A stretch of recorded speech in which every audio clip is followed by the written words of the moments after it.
Hi, எல்லோரும் எப்படி இருக்கீங்க? எல்லோரும் நல்லா இருக்கீங்கன்னு நம்புகிறேன். நம்ம லைஃப்பில் நிறைய நேரம் நியூ சரௌண்டிங், நியூ ஒர்க், நிறைய நேரத்தில் நிறைய பிளேஸ்க்கு நம்ம போகும்போது நம்மளை ஏற்றுப்பாங்களா, நம்மளை ஒதுக்குவாங்களா அப்படின்னு நிறைய குழப்பத்தில் நம்ம இருப்போம். நிறையா நேரம் ஒதுக்கவும் பட்டு இருப்போம். ஆனால் பைபிளில் ஒரு கேரக்டர் எல்லாராலும் ஒதுக்கப்பட்டாலும் கர்த்தரால் சேர்த்து கொள்ளப்பட்டு ஏற்றுக்கொள்ளப்பட்டாங்க.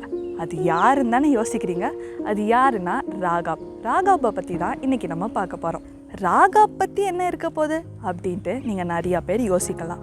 ஆனால் ராகாப்போட வாழ்க்கையில் நிறைய காரியங்கள் இருக்கிறது. ராகாப்போட மகனான போவாஸோட சந்ததியில் தாவீதோட சந்ததியில் தான் ஏசு கிறிஸ்துவும் தோன்றினார். எவ்வளோ பெரிய விஷயம் இல்லை? விசுவாச பட்டியலில் 2 பெண்கள் மட்டுமே இடம் பெற்றாங்க.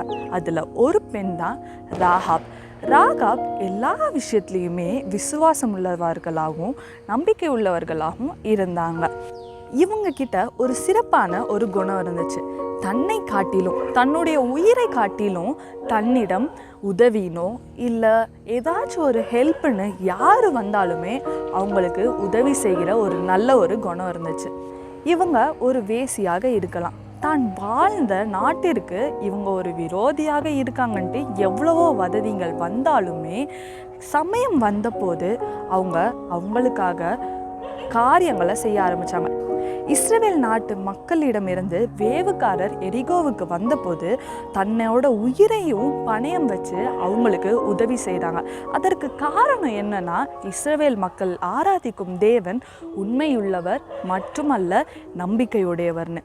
ராகாபோட வாழ்க்கையிலேருந்து நம்ம கற்றுக்க வேண்டியது என்னன்னா, எந்த ஒரு சூழ்நிலையிலையும் நம்ம உண்மைக்காக நம்ம எப்பயுமே உறுதியாக நிற்கணும்.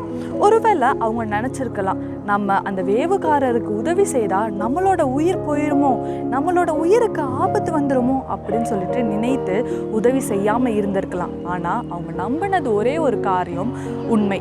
அது மட்டுமல்ல, நம்மளுடைய தேவன் உண்மையுள்ள தேவன், நம்மளை ஆராதிக்கும் தேவன் எப்போதுமே சிறந்தவர்னு. அவங்களோட வாழ்க்கையில் அவங்க நம்பிக்கையும் விசுவாசமும் தான் அவங்களோட குடும்பத்தை எப்பயுமே காப்பாற்றினது. நம்ம வாழ்க்கையில் ஒவ்வொரு சூழ்நிலையிலையுமே நிறைய நேரம் நம்ம சோர்ந்து போவோம். உண்மைக்காக நம்ம நிற்கிறதே கிடையாது. கர்த்தர் ராகாபை எவ்வளோ அழகாக உயர்த்தினார்னு அவங்களோட வாழ்க்கையில் நம்ம கற்றுக்கொள்ளலாம். கர்த்தர் தள்ளினவர்களையும் ஒதுக்கப்பட்டவர்களையுமே கொண்டு தான் நிறையா சிறந்த காரியங்களை செய்திருக்கிறாரு. நம்ம அதுக்கு ஒரே ஒரு காரியம் தான் நம்ம செய்யணும். அவருக்கு உண்மை உள்ளவர்களாயும் அவர் மீது விசுவாசம் உள்ளவர்களாயும் நம்ம ராகாப்பை போல நம்மளும் வாழ்ந்தோன்னா கண்டிப்பாக நம்மளுடைய வாழ்க்கையும் அவர் உயர்த்த வல்லவர்.